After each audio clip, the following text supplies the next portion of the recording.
abiding in Christ. Yung may verse 1 po, ayan. Okay? Sabi po dyan, John chapter 15 verse 1 down to 11, I am the true vine and my Father is the husbandman. Every branch in me that beareth not fruit, he taketh away.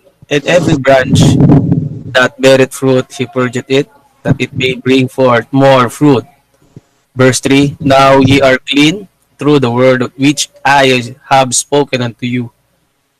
Verse 4, abide in me, and I in you, as the branches cannot bear fruit of itself, except it abide in the vine, no more can ye except ye abide in me.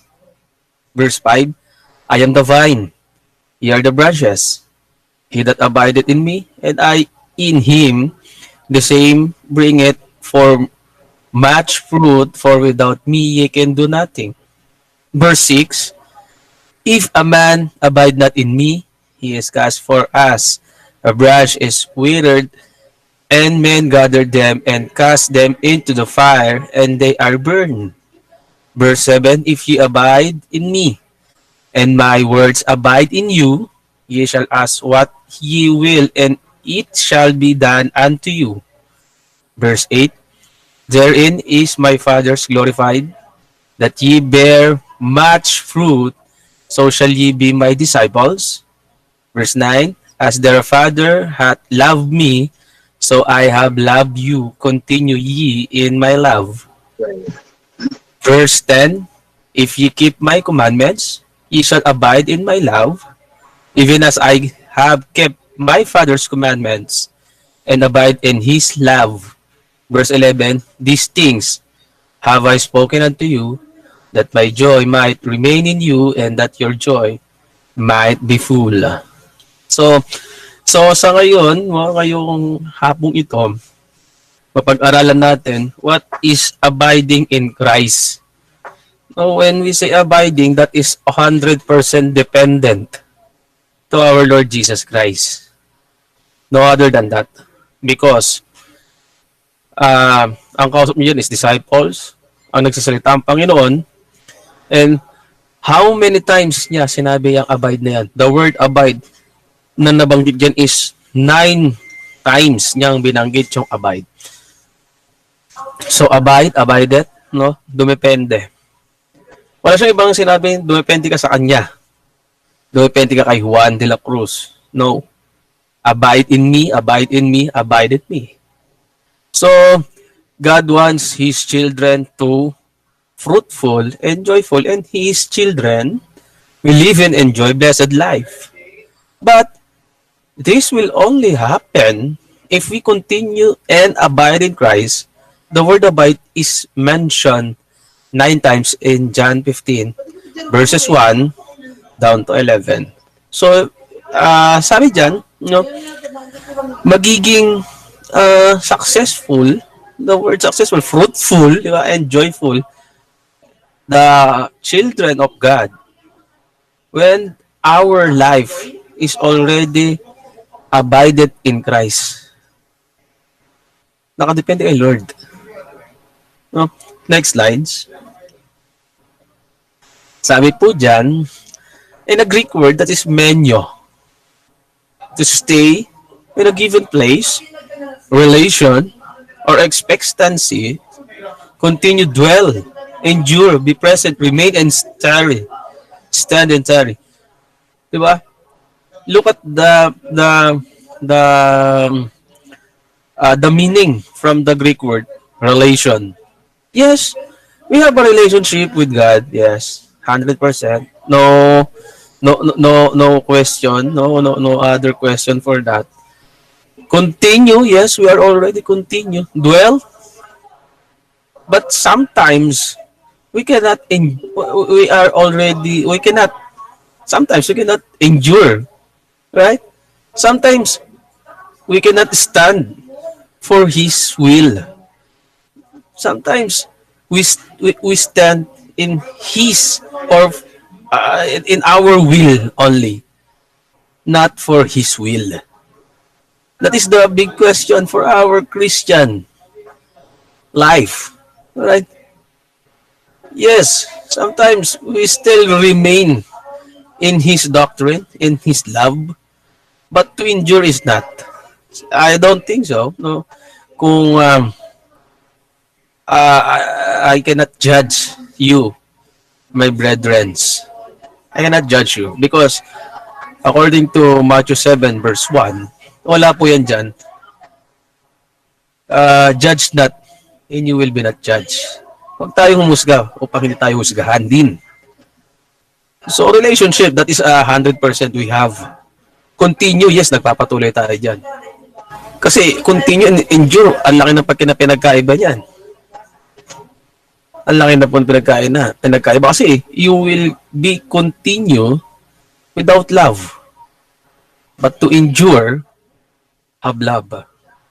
Ibig sabihin yung pag-continue kahit walang love, pwede kang magpatuloy. Sa kamukha na lang pag tayo nagtatrabaho. Dahil sa kailangan. No? For me, kailangan ko magtrabaho kahit wala nang love kasi sige, patuloy lang ako. Kasi kailangan eh. But to endure, yung talagang nagpagal. Di ba? Nagpagal ka dyan. You have a love. Next slides. What is abiding in Christ? Next slides. Yeah, what is abiding in Christ? Diba?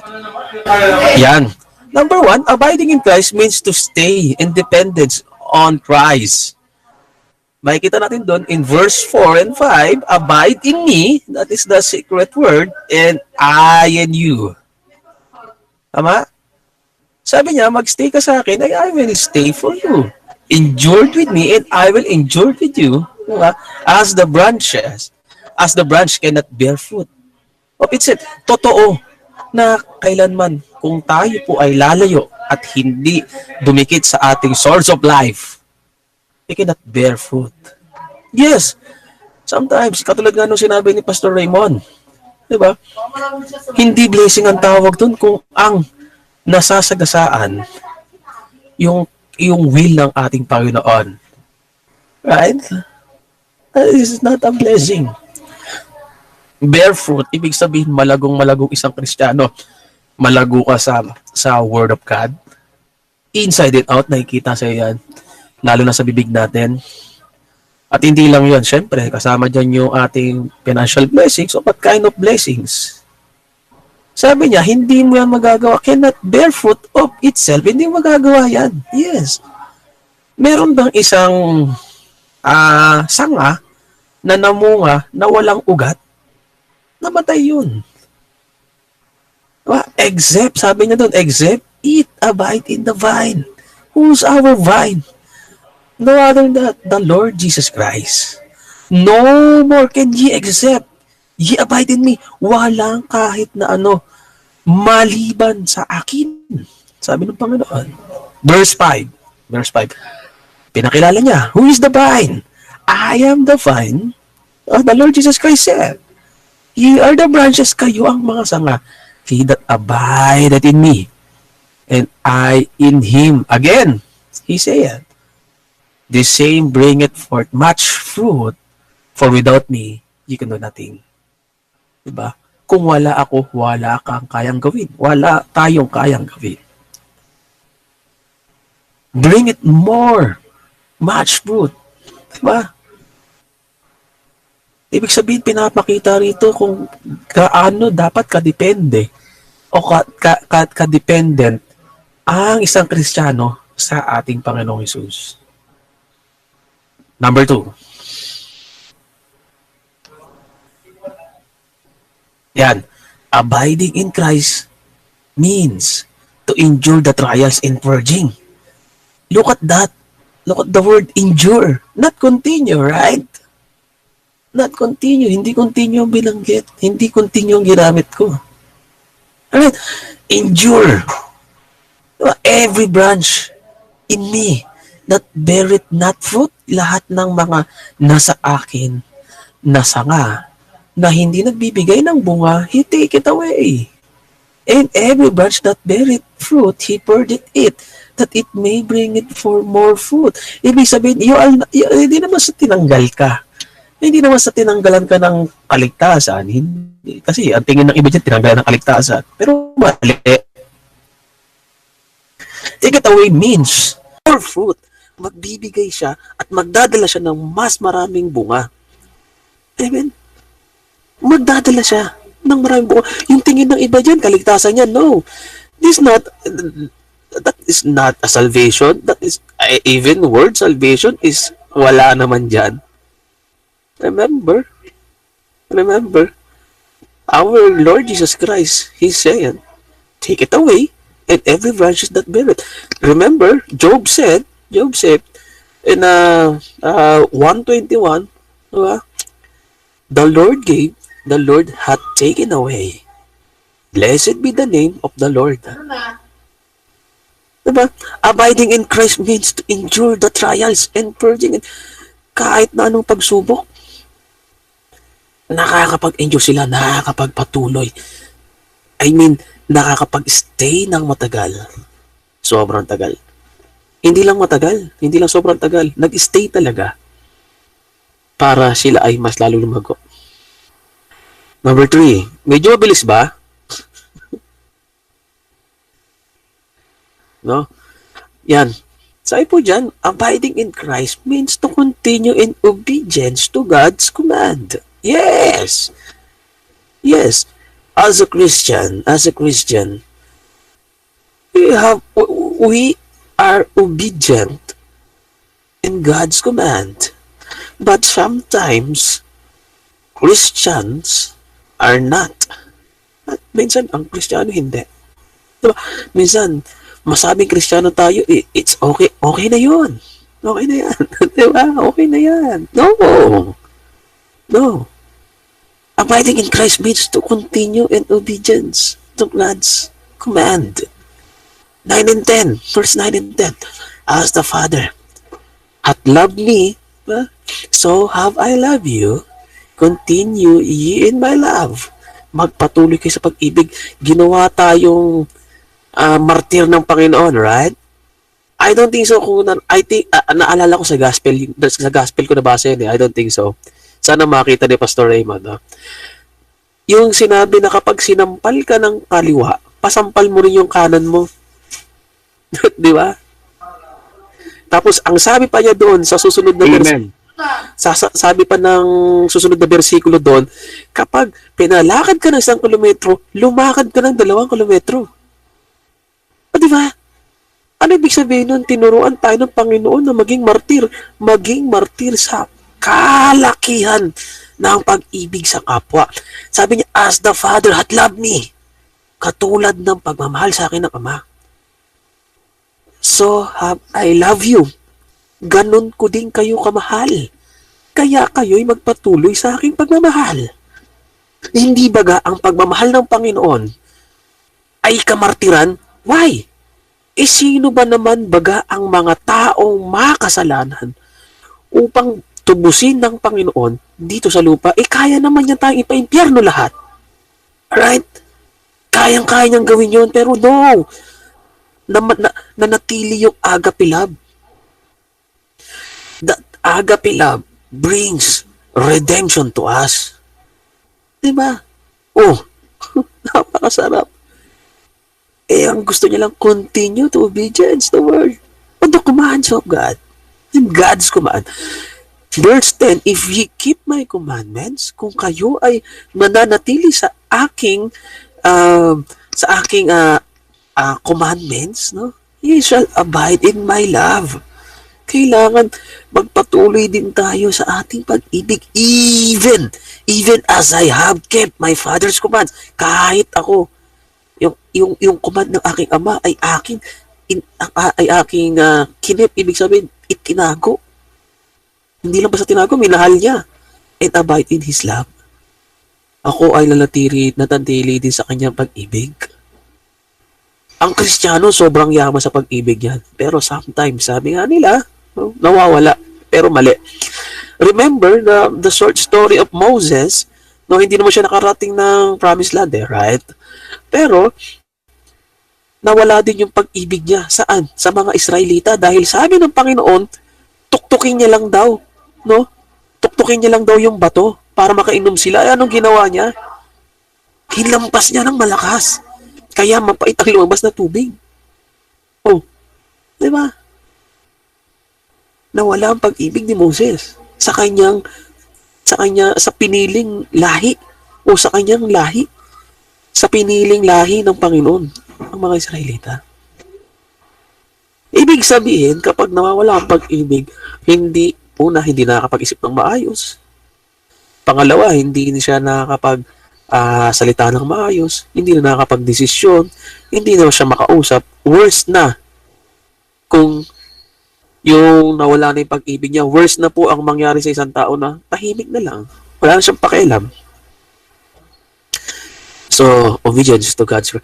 Abiding in Christ means to continue in obedience to God's command. Next slides. Number 4. Abiding in Christ means to remain. Yes. Yay. Remain in fellowship with the church. Yay. John 15 verse 12 and 17. To 17 rather. Actually, 12, 13, 17.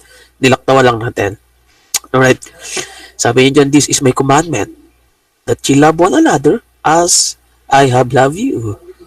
Diba? Pag-ibig. Kaya nga sabi ni Pastor Raymond, ang bunga ng lahat mula Genesis hanggang Revelation ay pag-ibig. Kasi kung walang pag-ibig, hindi mo na ito magagawa pa. Diba? Amen. Diba? Yeah. Kasi dahil nagkasala ang tao kay Eva at Dan, kung hindi mahal ng Panginoon yun, pinatay niya na lang yun. Diba? Kayang-kayang patayin yun. Isang anghel lang ang pumatay doon, tapos lahat yun. Tapos yung mag-asawa na yun. Tapos yung mag-asawa na yun. Diba? Eva at Dan, patay yun. Pero hindi niya ginawa. Bagkus, binantayan na lang. At hindi lang yun. Doon nagsimula ang kauna-unahang tinatawag na salvation. Yun po. May hidden doon sa aral na yun. Pero siguro, pag may time ulit, papapag-aralan natin yun. May tawag po doon sa kaligtasan nila, tawag doon na basta sabihin ko, sa susunod na po na aral, may tawag doon. Greater love, verse 13, greater love hath no man than this, that man laid down his life for his friends. Diba? Tama, no? Walang mas higit na dakilang pag-ibig na sino mang tao na gawin ang bagay na to, lay down na kanyang ibuwis ang kanyang buhay para sa kanyang mga kaibigan. Wala. Not only Christ. Fellowship. Why? Bakit fellowship? Kasi kung wala ng love, wala ka ng fellowship sa Panginoon. Kasi hindi puro anxiety, puro negative thoughts. Worse na, nakatulala ng isang tao, walang pag-ibig. Diba? These things I command you that you love one another. Tinuruan tayo ng Panginoon na mahalin natin ang kapwa natin. At hindi lang kapwa, mahalin natin ang ating mga kapatiran. Walang iba, walang mas higit na dakila na ginamit ang tao, no? Kundi ang Diyos. Naibuwis ang kanyang ang kanyang buhay para lang sa kanyang mga kaibigan. No? Brad, hindi ba greater din na iligtas ang aking buhay? For example, ako po ay nasa bingit ng kamatayan. Yes, yay. Greater, but no man greater. No? That love na binigay ng Panginoon dahil yung binigay ng Panginoon nagbigay ng katubusan sa lahat. It is efficacious for those who believe. Next slides. The danger of not abiding in Christ. Ano ba ang mga danger o mga panganib na kung hindi tayo naka-abide o nakadikit o nakadepende sa ating Panginoon? Number 1, we become fruitless. Yes. Wala tayong pakinabang. Diba? Walang pakinabang. Why? Sabi niyan, verse 4, abide in me. Sabi niya, and I in you. As the branches cannot bear fruit of itself, except it abide in the vine, no more can ye, except ye abide in me. O, diba? Cannot bear fruit except it abide. except it abide in the vine. Fruitless ka. Fruitless tayo. Di ba? Walang pakinabang. Kung wala tayo sa Kanya. Kung hindi tayo nakadepende. That is the first. Bakit naka-Spider-Man ako, no. Hindi. Powerless, no? Ibig sabihin, wala kang kakayahan. Diba? Ayun yung secret word, no? For without me, ye can do nothing. Wala kang kakayanan. No, diba? Walang kakayanan ng isang tao kapag hindi tayo nakadepende sa ating Panginoon. Wala kang kayang gawin. Wala tayong kayang gawin. Wala akong kayang gawin, wala kang kayang gawin, wala tayong kayang gawin. Yes, nakakakilos sila. Yes, nakakatakbo, nakakalakad, nakakain, nakakatulog. Pero ang ibig sabihin na yan ng Panginoon, for without me, he can do nothing. Ibig sabihin po niyan, kapag wala siya, wala rin saysay ang buhay mo. Walang saysay ang buhay ng bawat isa kung wala. Diba? Walang saysay. Walang saysay. Third danger. We become useless or worthless. Diba? It is heard. Verse 6, if a man abide not in me, he is cast forth as a branch and he is withered. And men gather them and cast them into the fire and they are burned. Diba? Useless. Kung hindi tayo naka-depende sa kanya, useless. Wala rin siyang saysay. Worthless. Walang halaga. Walang halaga ang isang tao kung hindi nakabay sa kanya. Di ba? Pero, for sure, we are Christians. We are Christians. So, for sure, hindi applicable sa atin yan. Pero, magiging applicable sa atin yan na useless tayo, worthless tayo, if, kasi sabi niya, bring more fruits di ba? Bring more fruits. Kung wala man lang, kung nakakapag-share tayo ng gospel, the word of God, di ba? May tumanggap, yes, amen. Kasi, yung pagtanggap ng Panginoon, di ba sabi ni Apostle Pablo, today is the day of the salvation. Yes, totoo po yun. Today is the day of the salvation. Pero, it is appointed to the man. No, kung kailan siya tatanggap. Kasi, remember, no, yung Lucas, sa kanang kamay ng Panginoon, itong time na yung magnanakaw, nakapako, yung po ay dying confession yun. Tingnan mo, nagtanggap pa rin siya. So, ibig sabihin, hanggat may buhay ang isang tao, para sasabi natin na meron niyang pag-asa na tumanggap sa Panginoon. Hindi lang sa isang beses, dalawang beses tayo nag-share. Yes, kasi we brought the great great commission. Bit-bit natin yan. Pero sana, ibig sabihin yan, ang pinapakita yan para hindi tayo maging useless, hindi tayo maging worthless. Sometimes we share the word of God, no? Sometimes we share the simple word of the Bible verse, no? Kung hindi man sa atin, hindi man natin mapakita sa face-to-face, use our social medias, no? Use our social medias to share the word of God. Marami tayong mga kaibigan, thousands, hundreds. Pag nakakabasa yan ng mga word of God, honestly, nagkakaroon sila ng lakas. Wow, nakaka-inspired. Naka-encourage mo sila. So, and then, siyempre, hindi lang magiging ganun lang, hindi lang sa ganun yan mangyari. Pray also for them.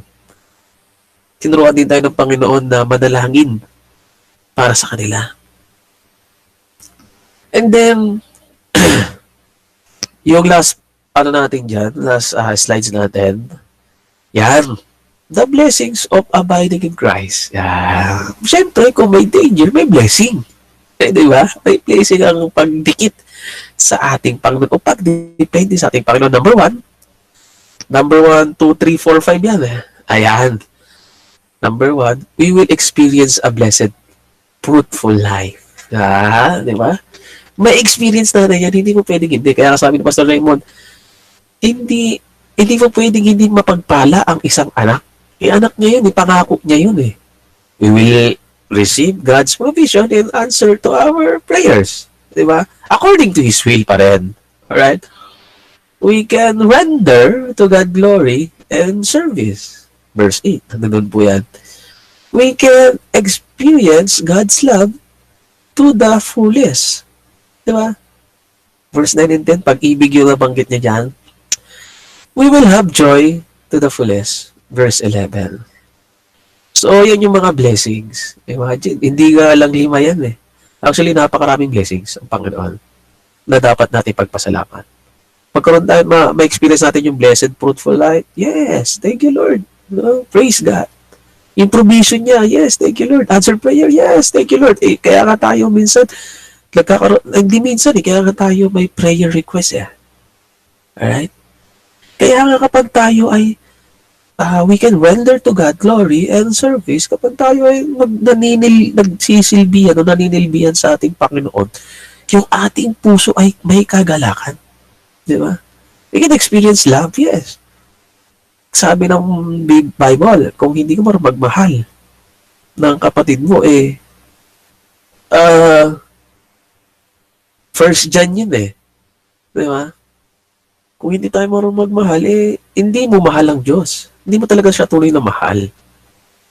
Siyempre, may kagalakan ng buong kagalakan. Fullest. Joy to the fullest. Verse 11, may buong kagalakan. Kahit na sabi mo, Lord, napakahirap, pero nagagalak ka. Yung simpleng pag-awit, nagagalak ka na dun eh. Yung simpleng pagbibigay ng memory verse, nagagalak ka na dun eh. Right? Uy, ang gagalak, di ba? So, na-experience natin yung mga bagay na ganyan na pangmundo, hindi nila nakikita yan. Hindi nila nakikita yan. So, yan lang po ang aking may bibigay na mensahe ngayong gabing ito, no? Ngayong hapon ito. Nawa ay sa kakonting kaalaman ng abang lingkod ng Panginoon ay meron po tayo natutunan kahit konti lang naman. Hindi ko naman pinapanalangin na lahat. Pero nawa sa ating pag-aaral ngayong gabi, baunin natin ang mayamang biyaya at pagpapala na nagmumula sa ating Panginoon. At mapagpalang hapon po. Sa mapagpalang hapon po sa lahat. Amen po. Amen.